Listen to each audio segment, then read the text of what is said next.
Ito guys yung ating clutch assembly, ano. Gaya ng mga vlogs ko dati pa, no. Mag-ingat po kayo sa pagpapa-rematche ng ating clutch assembly. Pricey po ito, ano. Kaya hindi siya pwedeng basta-basta lang na ipagagawa.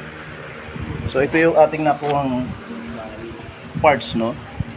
Yung rematche niya, oversize. Tapos yung ating clutch damper na ikinabit, SK. SK kagawad o SK chairman, no? Huwag po tayo magpapakabit ng ganito. Class A po ito, no? Hindi po pwede yan sa makina natin, no? Ubra yan kung hindi nyo alam, dahil nung kinabit din nyo nakita. Pero gaya ng sinabi ko po sa inyo, kailangan pag kayo nagpagawa ng inyong motorsiklo, tignan ninyo yung parts.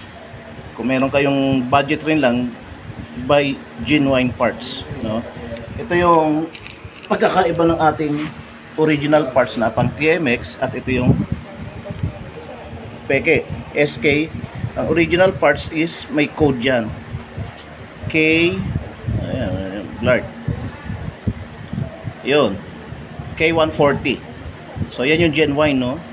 Yung SK baka tumatakbo yan. So